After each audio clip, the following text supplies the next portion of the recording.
నిజమైన ప్రయోజకుడు ఎవరు అన్నది మనకు తెలియజేసే కథ తెలివి తక్కువ నిర్ణయం. ఒక గ్రామంలో ఒక విధవరాలు ఉండేది. ఆమెకి 2 కొడుకులు ఉండేవారు. వాళ్ళు చిన్నపిల్లలుగా ఉండగానే తల్లి మంచాన పడింది.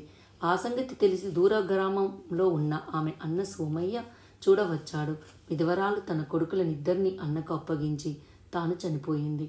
సోమయ్య వాళ్ళిద్దరినీ తన వెంట తీసుకుపోయి శ్రద్ధగా పెంచి పెద్ద చేశాడు. అయితే వాళ్ళు ఎందులోనూ రాణించలేదు. వాళ్ళు ఎలా బతుకుతారో సోమయ్యకు అర్థం కాలేదు. సోమయ్యకు మీనాక్షి అని కూతురు ఉంది. ఆమె చక్కని పిల్ల. ఆ పిల్లని చేసుకోవాలని అన్నదమ్ములిద్దరికీ ఆశ కలిగింది. ఆ విషయం వాళ్ళు సోమయ్యతో కూడా చెప్పేశారు. సోమయ్య వాళ్ళతో, మీ ఇద్దరికి ఏ విధమైన సామర్థ్యమూ లేదు. అలాంటప్పుడు మా అమ్మాయిని మీకెలా ఇస్తాను? మీనాక్షిని మీలో ఒకటిని ఇచ్చి చెయ్యడం అంటే దాని గొంతు కొయ్యడమే కదా. అయినా దాని పెళ్లికి తొందర ఏమీ లేదు. మీకు 4 ఏళ్ల గడువు ఇస్తున్నాను. ఈ లోపల మీరు ప్రయోజకులు కాండి. మీలో ఎవరు ప్రయోజకుడైతే వాడికి మీనాక్షిని ఇచ్చి పెళ్లి చేస్తాను అన్నాడు. ఆ మాట విని అన్నదమ్ములిద్దరూ ప్రయోజకత్వం సాధించడానికి దేశాల మీద బయలుదేరారు. పెద్దవాడైన రాములు అనేక దేశాలు తిరిగి చివరకు విద్యాపురం అనే ఊరు చేరాడు. అక్కడి దేవాలయాన్ని సమీపించేసరికి అక్కడ పురాణ పఠనం జరుగుతుంది. ఒక బ్రాహ్మణుడు ఎత్తైన వేదిక మీద కూర్చొని శ్లోకాలను చదివి చాలా చక్కగా వాటికి అర్థం చెప్తున్నాడు. ఆయన చుట్టూ జనం కూర్చొని చెవులు రిక్కించి వింటున్నారు. రాములు కూడా అందరితో పాటు చివరిదాకా పురాణం విన్నాడు. పురాణం చెప్పడం పూర్తయి ఆ బ్రాహ్మణుడు లేచి వెళ్ళిపోయేటప్పుడు రాములు ఆయన వెనుకనే ఆయన ఇంటి దాకా వెళ్ళి ఆయన కాళ్ళు పట్టుకొని తనకు విద్య చెప్పమన్నాడు. బ్రాహ్మణుడు రాముల్ని లేవదీస్తూ, నీకు చదువుకోవాలని ఆసక్తి ఉంటే నాకు చెప్పడానికి అభ్యంతరం లేదు నాయనా అన్నాడు. అప్పటి నుంచి రాములు గురు శుశ్రూష చేస్తూ ఎంతో శ్రద్ధతోనూ ఆసక్తితోనూ విద్యాభ్యాసం చేస్తూ కాలక్రమాన పండితుడయ్యాడు. ఈ లోపల చిన్నవాడైతే రంగడు కూడా చాలా ఊళ్ళు తిరిగాడు. రామాపురం చేరి ఒక సత్రం అరుగు మీద చేరాడు. ఇంతలో ఒక పెద్ద మనిషి ఆ సత్రం ముందుకు వచ్చాడు. ఆయనను చూడగానే సత్రం యజమానితో సహా అక్కడ వాళ్ళందరూ లేచి నిలబడి ఆయనకు నమస్కారాలు చేశారు. ఆ పెద్ద మనిషి చూసి చూడకుండా హోందాగా ముందుకు సాగిపోయాడు. రంగడికి ఇదేమీ బోధపడలేదు. వాడు సత్రం యజమానిని ఆ పెద్ద మనిషి ఎవరని అడిగారు. ఆయన ఈ ఊరికెల్లా గొప్ప ధనికుడు. 30 తరాల దాకా కూర్చొని తిన్నా తరగనంత ధనం ఉన్నది ఆయన దగ్గర. అందుచేత ఆయనతో గ్రామంలోని వాళ్ళందరూ మంచిగా మర్యాదగా ఉంటారు అని చెప్పాడు సత్రం యజమాని.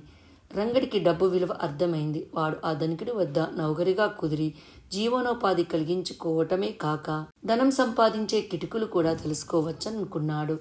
వెంటనే వాడు గబగబా ఆ ధనికుని వెనుకకే వెళ్ళి ఆయన నౌకర్లతో మంచిగా మాట్లాడి తనకు కూడా ఆయన వద్ద నౌకరి ఇప్పించమని కోరుకున్నాడు. వాళ్ళు రంగడికి కూడా ధనికుడి వద్ద పని ఇప్పించారు. రంగడు ధనికుడి వద్ద సేవకు కుదిరి తనకు వచ్చే జీతంలో తాను చిల్లిగవ్వ కూడా వెనుకకు వెయ్యలేనని త్వరలోనే తెలుసుకున్నాడు. ఎందుకంటే అంత ధనికుడై ఉండి కూడా ఆయన డబ్బు దగ్గర చాలా పెద్ద లోబి. అంతేకాక ఆయన డబ్బు సంపాదించడానికి చెయ్యని మోసం లేదని మిగిలిన నౌకర్లు రంగడికి చెప్పారు.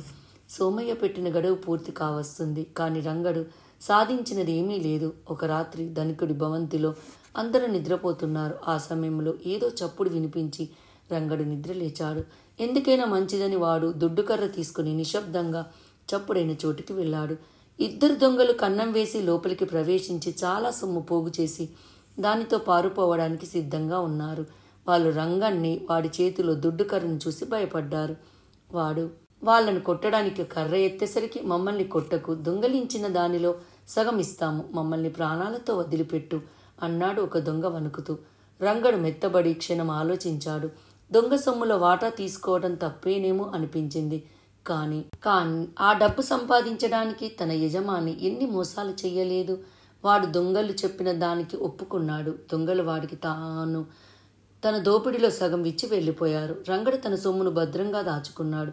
మర్నాడు ధనికుడు దొంగతనం తెలుసుకుని నౌకర్లనందరినీ తిట్టాడు.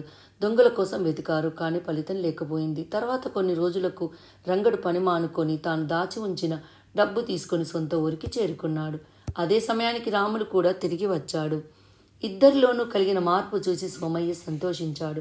రాముడు ఒక గ్రంథం తీసి అందులో నుంచి శ్లోకాలు చదివి వాటి అర్థము, విశేషార్థము, గూఢార్థము చక్కగా చెప్పి సోమయ్యను సంతోషపెట్టాడు. రంగడు తన మూట విప్పి నాణ్యాలు నేల మీద పోశాడు. ఆ డబ్బు చూడగానే సోమయ్యకు కళ్ళు చెదిరాయి. ఆయన పాపం అంత డబ్బు ఎన్నడూ చూసి ఉండలేదు. అందుచేత ఆనందంతో రంగన్ని కౌగలించుకొని తన కూతుర్నిచ్చి పెళ్లి చేశాడు.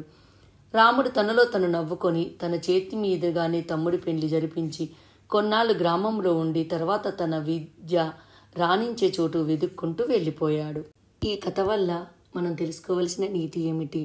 సోమయ్య ప్రయోజకుడైన వాటికి తన కూతుర్నిస్తానని మాటిచ్చాడు. కానీ నిజమైన ప్రయోజకుడు ఎవరో అర్థం చేసుకోలేకపోయాడు. మోసంతో వచ్చిన డబ్బును చూసి ప్రలోభపడి తన కూతుర్నిచ్చి పెళ్లి చేశాడు. కానీ నిజమైన ఆస్తి విద్య, దాన్ని మించిన ఆస్తి లేదు అన్న నిజాన్ని అతడు తెలుసుకోలేకపోయాడు. ఈ వీడియో మీకు నచ్చినట్టయితే లైక్ చేయండి, కామెంట్ చేయండి, సబ్స్క్రైబ్ చేయండి. నోటిఫికేషన్ల కోసం పక్కనే ఉన్న బెల్ ఐకాన్ క్లిక్ చేయండి. Thank you.